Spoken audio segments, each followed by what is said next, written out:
We got the gable end wall up on the second floor of the garage apartment. Come see how we did it in this video.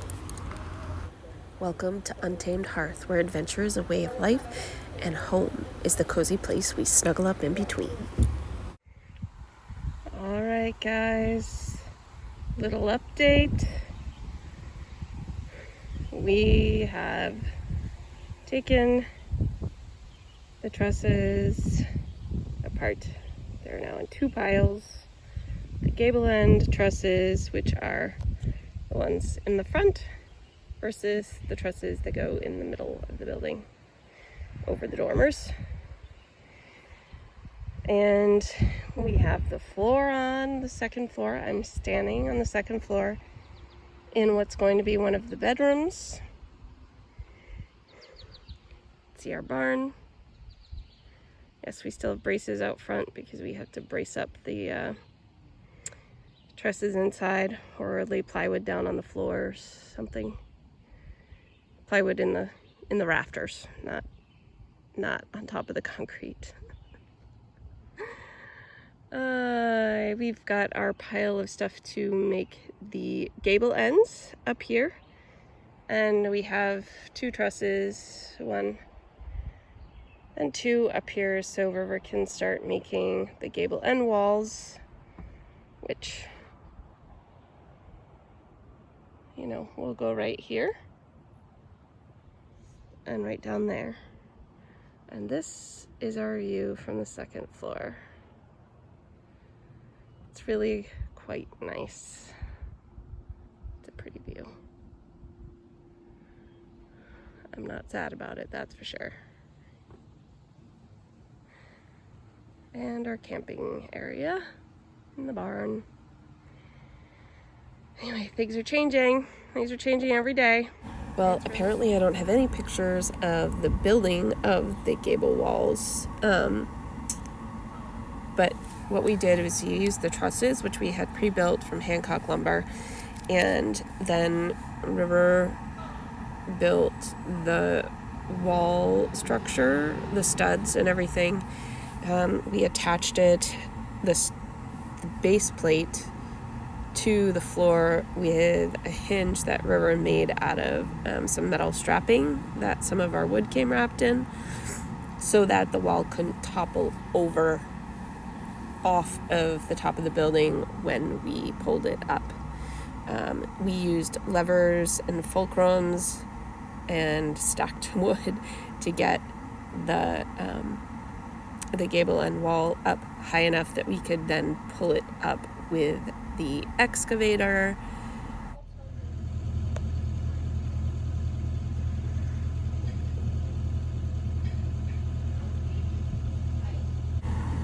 River attached straps to the wall by drilling holes around the top of this wall structure and the bottom of the truss, so that they were both being pulled up at the same time, and then attach that webbing to a chain on the excavator, and we pulled the wall up. We couldn't pull it right up from the ground because that excavator wasn't tall enough. It wanted to just pull it off the floor. We didn't want that. So we had to wait until we had enough momentum going upwards to get it to pull the wall up instead of out.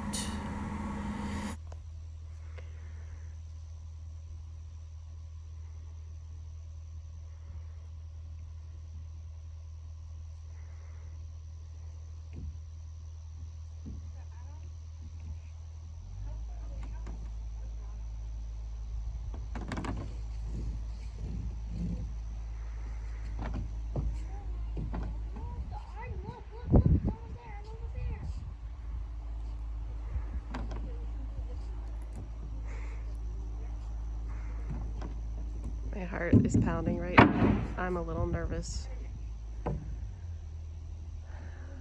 that everything's just gonna go okay and the walls will go up. It's still not quite vertical. It's hard to see the angle from here.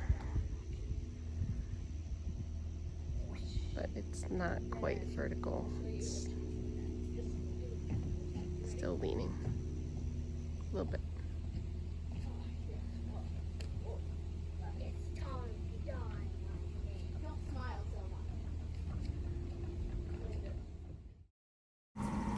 So what River's doing here is screwing some bracing into the rafters down below, and then he's going to attach a board to the wall, and when we get the wall into the proper position, we will then screw that board into the board that he just put down, so that the wall can't fall over backwards or fall back down forwards. You'll notice that we kept the sawhorses underneath the wall just in case it did fall down. We didn't want it to fall flat down, especially since River was working there, so we just kept them there just in case until we got the braces up.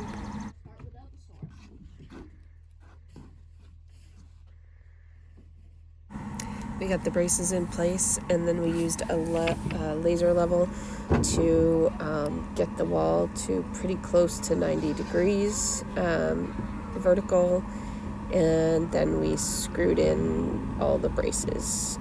We put up a total of, I think it's 5 braces total, holding it up, 1 at the very closer to the top, and then 4 along the bottom, just to keep it secure. Gable wall is up. Now we just have to make it plumb. It's so close to plumb.